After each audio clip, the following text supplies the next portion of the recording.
I'm Nouwen, I'm a psychotherapist. Welcome to my YouTube channel. Do subscribe while you're here. If you're watching this video on my website, enter your email details into the dialog box, the link. The dialog box will come up, and enter your email details, and I'll send you these blogs on a regular basis as I make them. This is my first blog back after a couple of weeks on leave. So it's good to be back. It's good to be back with you. And so I wanted to kick off this with looking at some issues around being empathic, or empathy and love versus codependency.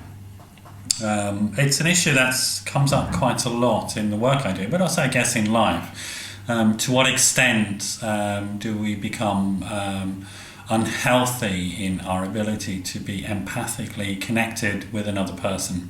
Empathy is essential in life. I've been talking in the last few blogs about what we call pro-social or moral affects. Affects being another word for feelings and emotions. Empathy is one of those moral affects.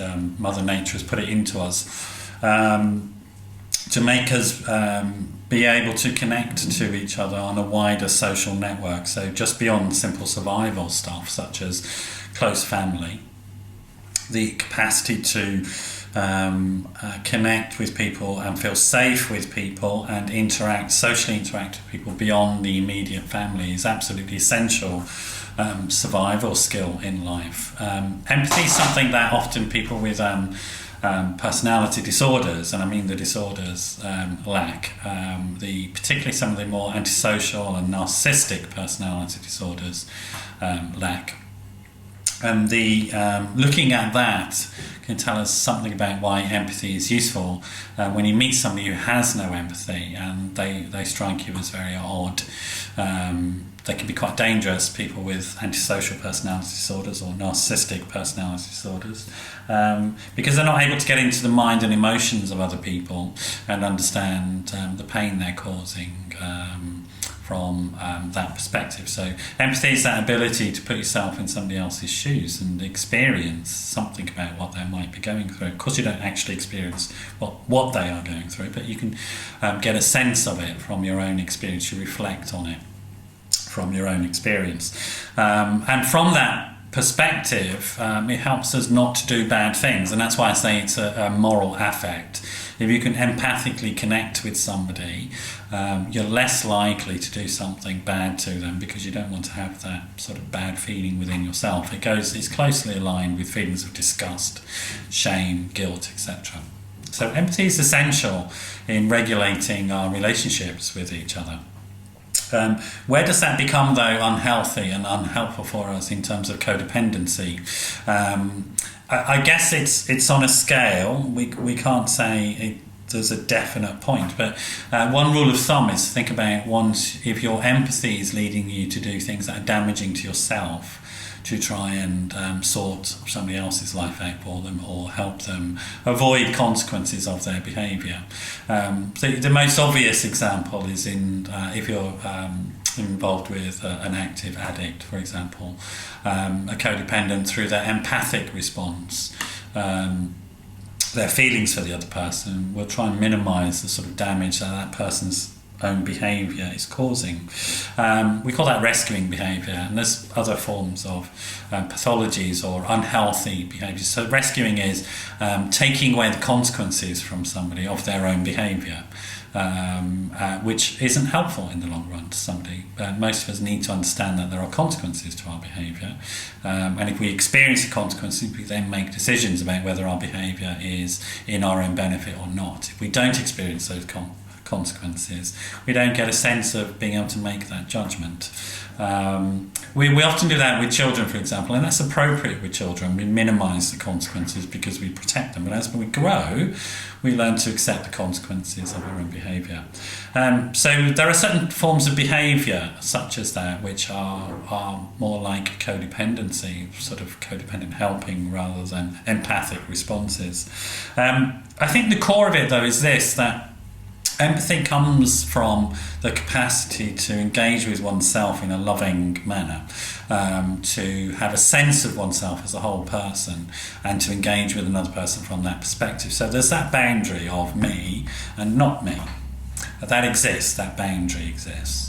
In codependency, often that boundary doesn't exist, and actually what the codependent is doing often is trying to avoid a profound sense of isolation, loneliness, abandonment, shame, often from early childhood trauma. Ways of avoiding being with self, because either self doesn't feel to exist or self feels too painful, and the way to avoid being with self is to compulsively engage with other people and help them, whether they need the help or not, or whether the help is useful, actually helpful, or damaging, but to compulsively and obsessively engage in those types of behaviours as a way of avoiding oneself, because oneself is either experienced as non-existent or experienced as too painful, lonely, isolated, so on.